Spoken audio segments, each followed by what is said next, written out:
University. Salute.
Latressa. Good morning, Latressa.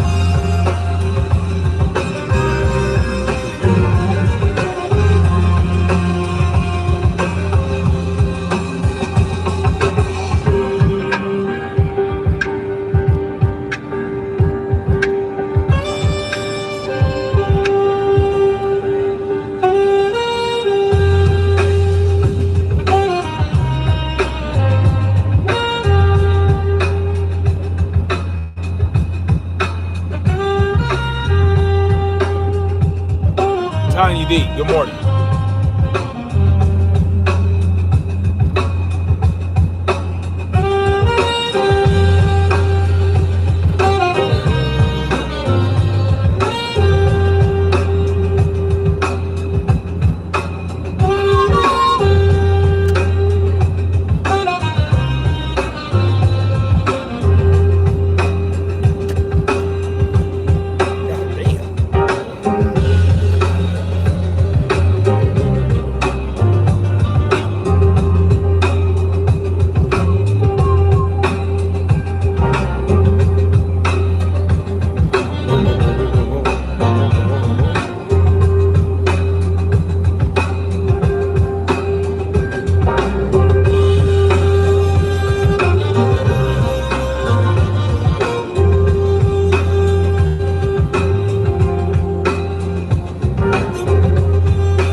Yo.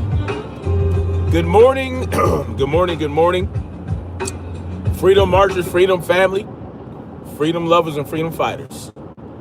Your boy Snapzilla Gorilla is in the building, hitting y'all upside the head with another morning paper, y'all.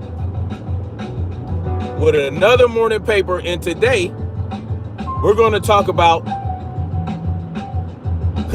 more of Donald Trump's attempt, the influence and power and empire of his elite masters. Because make no mistake, that Yep. Interruption. Yep, they interrupted my stream, but here I am, I'm back. But anyway, in today's morning paper, we're going to talk about Donald Trump's continued agenda, which is the agenda of the elite class, the agenda of his masters, the Zionist masters that Donald Trump is beholden to. And we're going to talk about that. We're going to talk about how this war that we're in, World War III, essentially, is a different type of war than anything that we did in World War II. It's a completely different type of war. It's not something that is very obvious, but if you know the strategy, if you know what they're trying to do, you understand that we are at war with the world. And the agenda, the end goal of this war is domination. I keep telling you guys, world domination, which will include dominating resources, dominating the people, and dominating the children, right? That is their ultimate agenda, is to have access, unfettered unlimited access to children without resistance, right? And when it comes to trafficking children, it's really intricate. It's an intricate web of trafficking of children. Candace Owens last night did a live stream where she was talking about that. She was talking about how in certain countries, in one country, the military was involved in trafficking children. And I told you guys the other day that I did a short story about how a soldier found out that the general of his unit was instrumental in the trafficking of children in Panama. And this is a common thing, right? These elite, nasty motherfuckers will use the military to facilitate the trafficking of children. Not everyone in the military, right? They'll use certain individuals. They'll use some top brass that are willing to do it, and they'll use the military's logistical efficiency to make this type of thing happen. But that's a whole nother story. But that is the end goal. The end goal is to have ready, unfettered, unlimited access to whatever they want, because they feel like they deserve it, because they think, well, we're elite, we're better than you, right? And if we're better than you, then we should get whatever we want. That's the whole idea. But let's talk about Iran. Iran, which is now under protest of the people. Salute to Orange Lily for you. Salute to the beautiful queen, Orange Lily for you. Salute to my brother, Coach B. Hudson. Salute to the comrade. So in Iran, what's going on? Well, apparently the currency collapsed in Iran and the people are protesting. The people are protesting the collapse of the dollar. Of the currency in Iran. And if you know about Iran, Iran is a religiously ran country, right? So the leaders of Iran rule through Islam. That's what they do. The Ayatollah and all them, they rule through religion. That's how most Middle Eastern countries do it, right? This is what it is.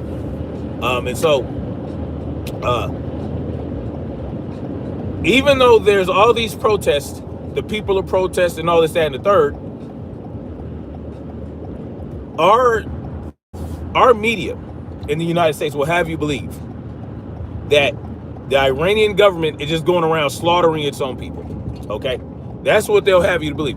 And this is what they do when they're ready to make certain moves against other countries. One of the things they'll do is they'll say, well, the Ayatollah, his regime is slaughtering the people, right? That's what they'll tell you. Orange Lily View says that's propaganda. Absolutely it is.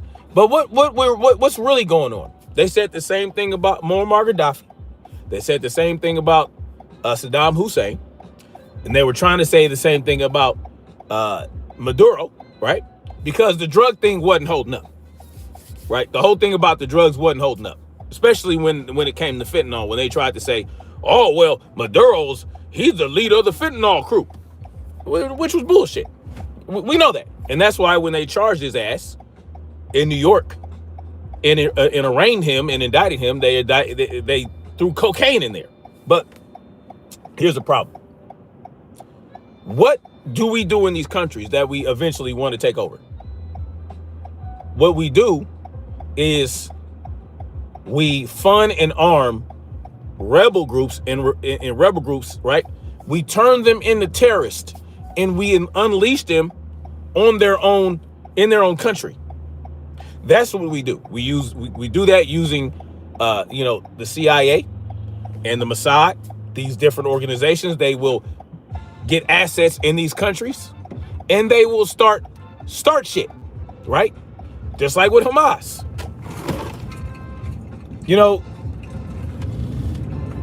Israel was funding Hamas. Benjamin Nosferatu funded Hamas. They knew for a year that Hamas was going to attack on October 7th. They knew that. And then there was a stand down order. That's why it took 6 hours for the IDF to respond. It don't take them 6 hours to level an entire city in Gaza. It doesn't even take them that long to do that. They'll do that in 30 seconds. But it takes them 6 hours to defend their own people within their own country. So we know it's bullshit. We do know that also Mossad, they infiltrated Iran and launched missiles against Iran from within Iran. We know they do that. They have assets in Iran, and that's why the Iranian government, they started rounding up the traitors and executing them as they should, right? This is what it is. Now, all of a sudden, there are 2,000 dead Iranians, and now we care about the Iranian people now. Donald Trump is talking about, if you continue this against the Iranian, we're going to do this and that and the third. And there you have it. There you have it. That's the justification. So if we start striking Iran again, along with Israel, that will be the justification. We're dropping bombs in Iran and killing people to save the people. This is what we do. This is what our government, our military does. We kill the people to save the people. That's how we do it. We go to these countries. We say, all right, we have to liberate the Iranians. We got to liberate the Iraqis. We got to liberate the Venezuelans. We got to liberate the Afghanistanians, or however you call them. And in order to do that, we just got to kill a few of them. Why not? We'll just kill thousands of people, hundreds of thousands of people to save what they would say are millions of people. They want to convince you that they need to kill some folks to save some folks. That's it. It doesn't. That makes sense to them. Really, it doesn't, because they know it's bullshit. But they know it makes sense to the nut huggers, right? The George Bush nut huggers, the Barack Obama nut huggers. You did that in Vietnam and didn't learn. I didn't do shit in Vietnam. I wasn't born yet. Then go live there. No, I'm gonna stay right here. Dumbass arguments, right? Are we gonna do this again? We're doing this again? Y'all, where was y'all at yesterday? Where were y'all at yesterday when I was talking about how the Maduro regime in Venezuela is still in place, and that Donald Trump was no longer interested in regime change but trying to manage the existing? Where were y'all at yesterday? What was it? Oh, you were working yesterday, so you not working today? Go. We don't want you. Yeah, you do. That's why you're in my chat. That's why you're watching me right now, because you want me. You want me to talk. You want me to have this conversation. Right? But anyway, this is what we do. We wax philosophical. We wax about moral shit, and we don't really uphold those morals. We don't care about them. So what do? We tell the people that, oh yeah, these dictators, they're killing their own people. Oh yeah, the Ayatollah is killing his own people. They killed 2,000 people, but people from within the Iranian government is saying that those 2,000 people were being killed by terrorists. And I wonder who might be encouraging those terrorists to kill Iranian people. We don't understand the play yet. You guys don't understand the play, right? So the currency collapses. The people, they protest because how the hell did this happen? How do you think the currency collapsed in Iran? Who do you think was instrumental in the collapsing of Iranian's currency? Who do you think? Who do you think? What was it? Who was it? Yeah. The government, the sanctions, all the bullshit that we do to hamstring the economy of these countries. This is what we do. Yes. The tiny hats. Us. It ain't, hold on now. It ain't just, no, it's not the small hats. It's the Zionist. It's the Israeli government in conjunction with the United States government and other governments. Right? No, we get it. We just don't give a fuck about Iran. See, that's your problem. You have optimism bias. Only someone with optimism bias would make such a statement. Right? Because you think, well, that's just happening to the Iranians. It's not happening to us yet. It's not happening to you yet.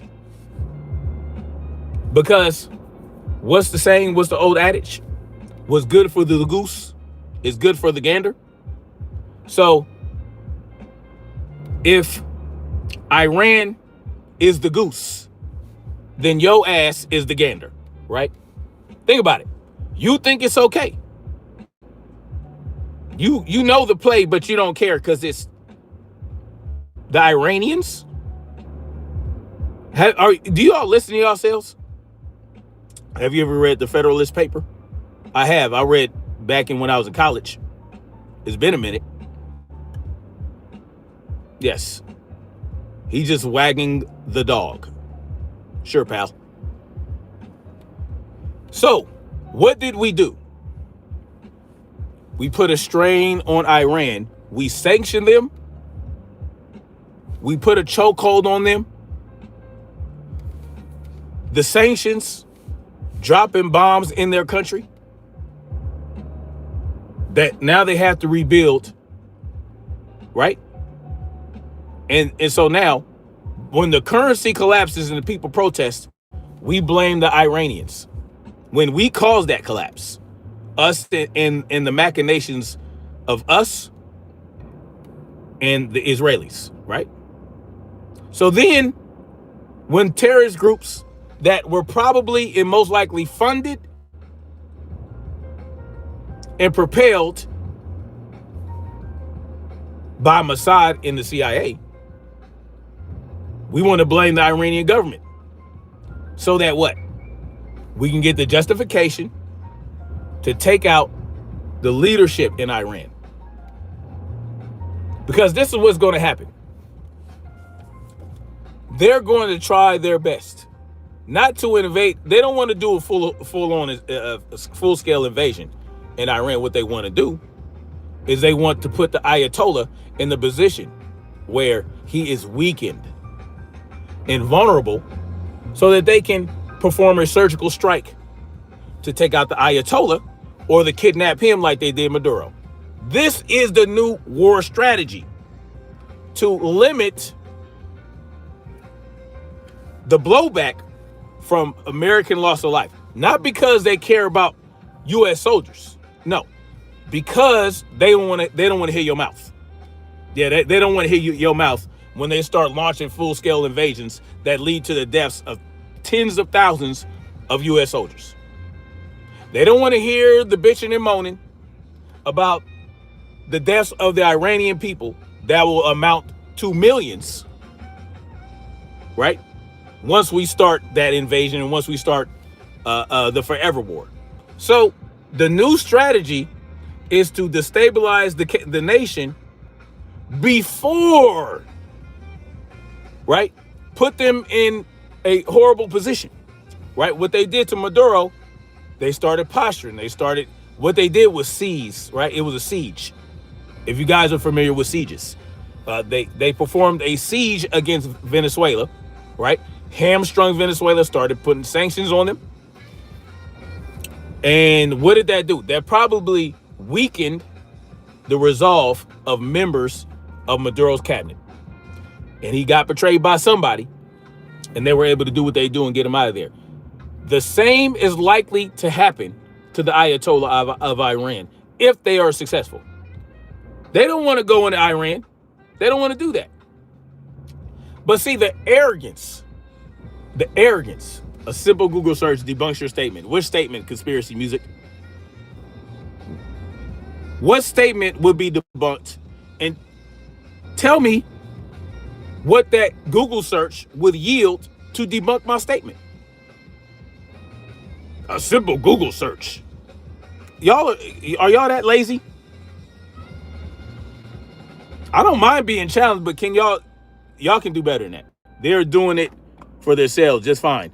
You don't know what you're talking about. Sure, pal.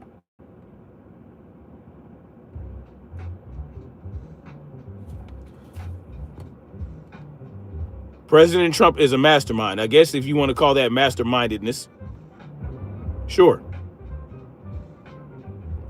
John Wright. I'm not going to get through to the stupid liberals. You can't challenge delusions. What's the delusion? What's the delusion? Tell me what delusional thing am I saying?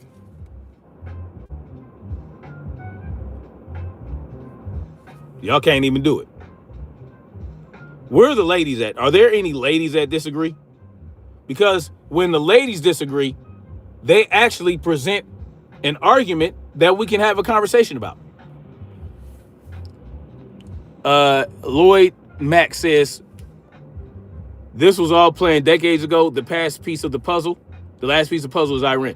Yeah, see, Benjamin Nosferatu has been trying to topple Iran for decades, trying to use the U.S.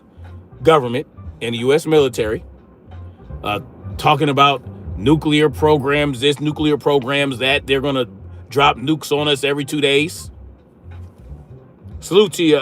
Thank you for the gift. Theo Davis, salute to you. And when that didn't work, well, it did work to a degree because Donald Trump dropped 8 or 16 bombs or however many bunker busters in Iran. Well, it really amounted to nothing, right? We wasted billions of dollars flying bombers over there.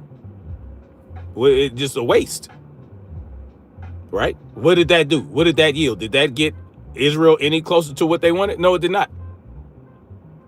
So now they can't use the nuclear program. Don't you guys get it? Why didn't we care about the Iranian people before?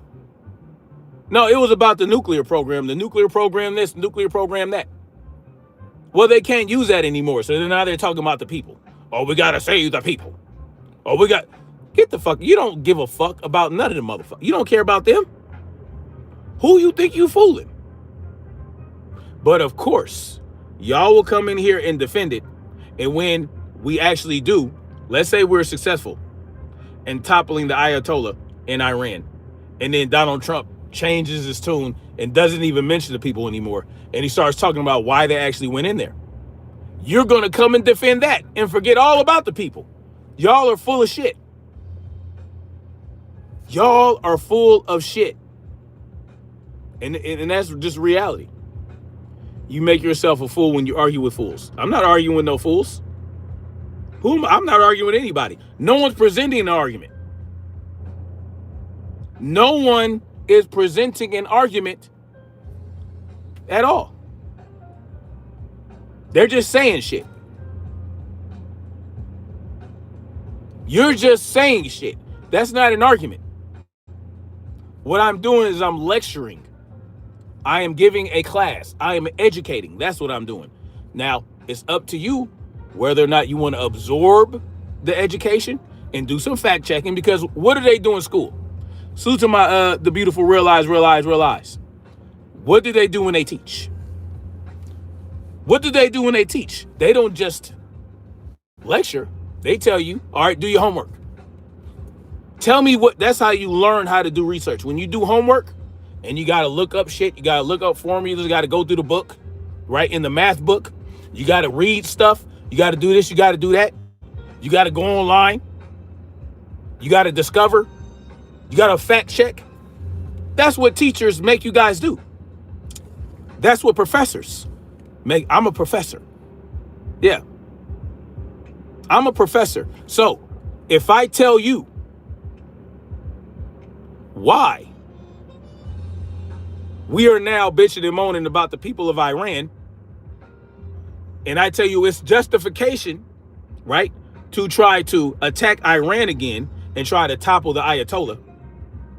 Well, if you don't agree, if you don't believe it, it's your responsibility to go fact check and go do your own research. Okay, Professor Clump. Where are the ladies at? I'm tired of you dudes. This y'all dudes is just whack. Dudes is whack. Do any ladies disagree? Because I know you guys are not going to act like idiots.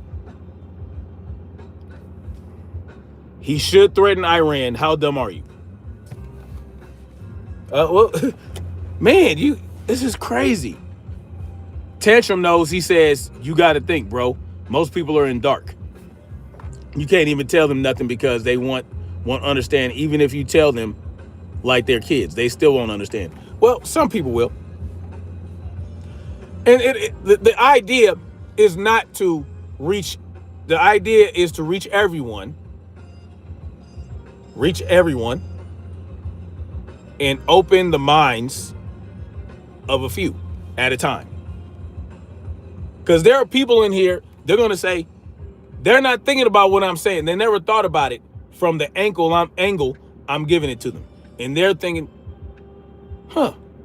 maybe this guy's onto something. Let me go and look at some stuff. And then you go look. Right? Because why didn't they care about the Iranian people before they dropped the bombs in July? Or July, was it? They didn't say nothing about the people. Now it's about the people. They want to liberate everybody. They want to spread democracy everywhere. When all they do is destabilize on purpose. They don't really care about the people. They want to destabilize so that they can take advantage of the instability and get what they want done. This is the purpose. Watch the movie Civil War. Y'all, it's already scripted. Pay attention. That's different between Iran and Venezuela. It is different, but the goals are the same, right? See, it's just the goal. It's just the entity is different. Israel wants the Middle East, right? They want to take over the Middle East. We want to take over the Western Hemisphere so that together, all the Zionists can control a large swath of the world, right? To compete with China and Russia, right? We want to have, this is a power play. We can't go at China and Russia directly. They can't come at us directly. These are proxy wars. Proxy wars. Gone are the days when the people that are really at war directly with each other. It's about war by proxy. Shah is not as bad as Neferatu. I agree. See, proxy wars, because of all the nuclear bullshit that's out there in the world amongst these different countries. You have mutually assured destruction. The fear is if we go to war directly with these other nations like China and Russia, at some point, because of the military might of both sides, it will eventually lead to nuclear war. Salute to the Hidden Knowledge Podcast. Salute to you. Forbidden Knowledge Podcast. Salute to you, brother. Thank you for coming through. I appreciate you. Okay, there's another channel. All right. I like when you guys come through. Someone says you're just an ordinary black man. You're absolutely right. What's your point? If I'm ordinary and I'm able to put together, I'm able to put these things together, What does that make you if you can't put it together? If I'm ordinary, think about that. The Iranian students took over the Zeus embassy. Well, hey man, when the people rise up, the people rise up, whether they're being manipulated or whatever the case may be. This is the idea, though, right? Look at Syria. In Syria, you got civil war. In Libya, you had civil war. This is what they do. Yeah. Now, am I pro Ayatollah? Am I pro dictatorship? Not at all. That's not the point of this, though. Because we're not liberating anybody. We're not liberated. So how are we going to go and liberate other nations? We're not liberated. We, the United States people, we live under a dictatorship. You can call that dictatorship a constitutional republic if you want to. It's still a dictatorship. So how is a dictatorship that has not liberated its own people going to liberate other nations? That's not the goal. The goal, right, is to control more resources, more land, and have access to the children. It's simple as that. These people are greedy. They want what they want. It's not more complicated than that. How they arrive at it is complicated because they have to hide their true intentions. They have to hide. Right? The path is complicated. The end goal, extremely simple. Right? Terry Big says, you got to stop arguing with these morons in the chat. I'm not arguing with anybody. Like I said, I'm teaching. They will never see anything other than some people will. Some people will. Some people will come around to what I'm saying. And that's why I do what I do. Yes, Greenland and Africa. Somaliland. Why do you think Israel recognized Somaliland as a separate nation? See, because Israel, part of the greater Israel agenda, is to liberate Africa. Yeah. Think about it. So, not only does Israel want the Middle East, they want Africa as well. Strategic positioning to best combat China and Russia. See, the idea is to see. It's a race. You guys remember the space race between the United States, China, and Russia? The idea, right, they were trying to be who can get to the moon first. Well, they didn't blow up the moon, did they? To prevent the other country from getting there. No. Whoever got there first, got there first. But they did a lot of sneaky shit. Espionage. Sabotage. Right? So think about it. They are in a race to see who can get the most positioning, who can dominate how much of the world, and then they will operate as two different separate superpowers. That's it. The idea is to race to see who gets the most land, the most resources, and the better positioning, so that at the end of it,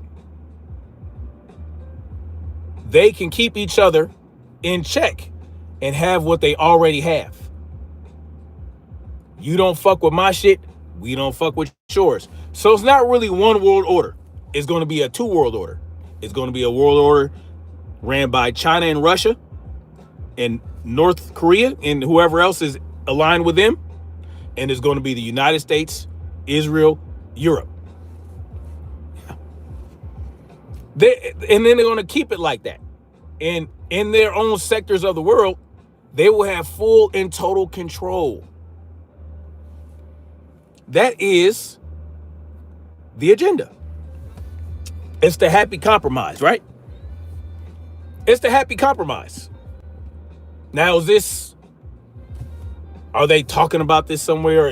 Do I have am I privy to some conversation? No, I'm not. This is just what I'm putting together in my head based on the actions of all these, based on their actions, right?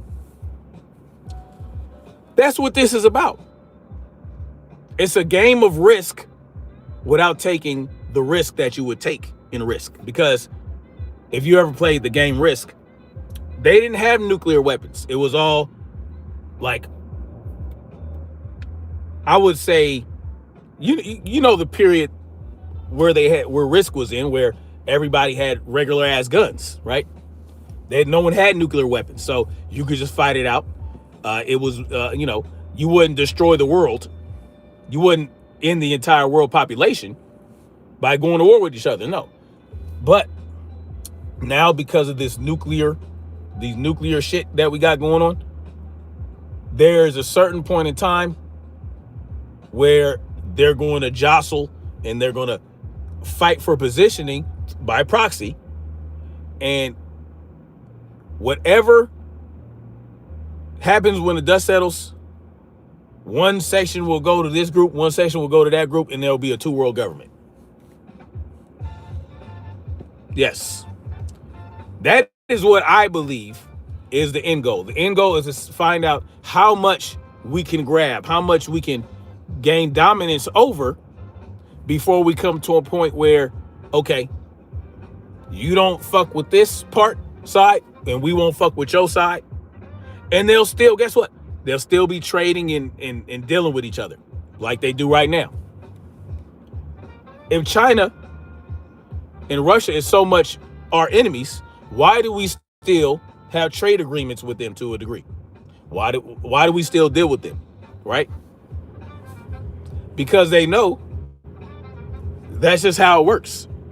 They have more respect for each other than they have for their own people. The gold standard all the way, that's what it should be. Well, yeah, the lines of power will always be pushed, but it will be pushed through wars of attrition. It's not going to be a full-out, full-scale shit. Not between the nuclear powers, right? Not between the countries that are nuclear powers. It just can't work out like that. Because it's just going to... The same countries that have these nuclear weapons also have powerful militaries, right? We're not just going to go and wipe out China's... No, we're not just going to militarize. We're not going to out army China's army or Russia's, and vice versa. And the only reason Russia is having such a hard time with the Ukraine is because of NATO nations and the US supplying the Ukraine with stuff. If left to their own devices, the Ukraine would have got wiped out. It would have been easy. Ever read 1984? Yeah, I read it a while ago. But that's all I got for now, guys. I'm gonna go in here and get my daily coffee and get back to work. They are enemies. They are competition. They are portrayed them in the media like they are enemies. Well, they understand the mutually assured destruction agreement. They understand it, and they understand there's only so much. They can posture. They can talk shit. They can say, release Maduro. China said release Maduro right now. Have we done it? No, we haven't. We haven't. But I think Maduro is probably going to end up getting some type of deal or getting pardoned, and he's probably going to go back to Venezuela or go somewhere else. I don't think nothing really bad is going to happen to Maduro per se. Anyway, guys, I got to get out of here. I will hit y'all upside the head tomorrow with another morning paper. And yeah, just remember what I'm saying right here today to you guys. That this whole thing with Iran, all of a sudden we care about his people because there's a protest because the dollar collapsed. And their currency collapsed. And it only collapsed because of the meddling the United States has done in the Middle East and Iran. That's the reason the money collapsed, right? If we squeeze them economically and create problems for them, of course you're going to have a problem with the currency. And now, this is a result that they were aiming for, most likely. And now you got the people protesting, and 2,000 people died, so they say. Yeah, it's a game as old as time, right? It's not even as old as time. This is some new shit they're doing, right? This is some new shit. When they don't want to do full scale invasions, they'll push sanctions, they'll use propaganda, and they will put the leaders in vulnerable positions. And they think if they take the leader out, that the country will be more open for exploitation, right? But they made a miscalculation in Venezuela because they did not weaken Maduro's regime, right? They didn't weaken it at all. There was no huge power vacuum. There was none of that going on. There is no, all the Venezuelans are not celebrating. No, they're not celebrating Donald Trump. The same government is in place. The same thing is likely to happen in Iran. I think these countries are wisening up. I think it's probably the smart move for the Ayatollah's leadership to remain loyal to the Ayatollah, because if they allow the United States government and Israel to try to use them as puppets, well, it's probably not going to work out very well for them at the end of the day. So that's why Donald Trump said that Machado, who they were trying to get to replace Maduro, she doesn't have the respect or the support to take over, because she doesn't, because they didn't accomplish what they wanted to accomplish in Venezuela. That's why she's not there now. Oh, that's who was going to go to the White House to have a conversation with Trump. Machado. I'm waiting to see how that turns out. But yeah, that's all I got for now. Thank you guys for coming through. Please hit that like button on the way out. Yeah, this is what's going on, y'all. And if you guys do your homework, do your fact checking, see if what I'm saying makes sense. Look at the history, look at the patterns, look at what they're doing, and make your own determination. I encourage that. And then maybe perhaps next time, if you discover something differently than what I said, or in opposition to what I said, maybe you can come back and let me know, right? And we can have a conversation about it. But anyway, much love, like, share, subscribe, and I look forward to maybe on the weekend, I'll do a live stream from my computer, and I can have people come up and we can have conversations. I'll drop the link. If you have something that you want to add, or if you have a disagreement, I can let you guys come up and we can have a conversation and we can go from there. Because this is how you make progress, right? Anyway, holla at y'all later. And guess what we're going to do? Keep marching forward toward freedom and truth. Salute to my moderators and salute to the chat. Peace. Hairline check, I ain't got one. Peace.